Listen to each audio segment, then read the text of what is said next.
Patay isang senior citizen sa Padre Garcia, Batangas matapos mabangga ng motorsiklo.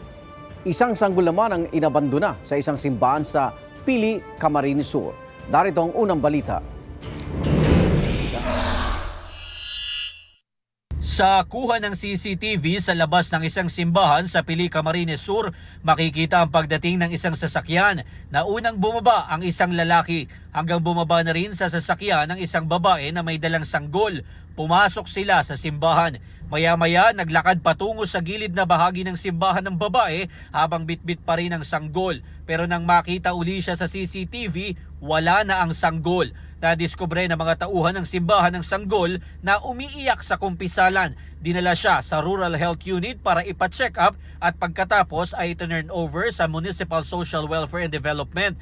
Mais naman daw ang kalagayan ng sanggol. Sinusubukan pa ng pulisya na maghanap ng mas malinaw na CCTV footage para matukoy kung sino ang dalawang nag-iwan sa sanggol. Makikitang galing sa isang subdivision ang lalaking yan sa Padre Garcia, Batangas. Tumawid ang lalaki pero matapos ang ilang hakbang, sumalpok sa kanya ang isang motorsiklo. Tumilapon ng biktima pati ang rider. Isinugod sa ospital ang 61 taong gulang na biktima pero idineklara siyang dead on arrival. Sugatan naman ang nakabangga sa kanyang rider. Ayon sa pulisya, nagkausap na ang rider pati ang kaanak ng biktima. Sinusubukan pa ng GMA Regional TV na kunan sila ng pahayag.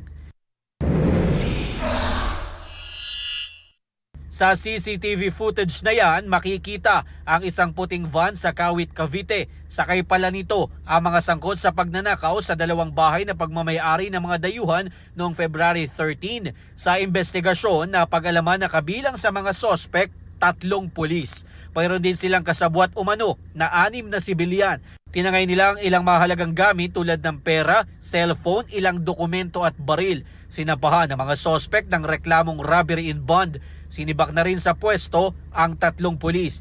Magkakaroon din ng parallel administrative investigation ang Regional Investigation and Detective Management Division sa mga pulis. Walang pahayag ang mga inaresto.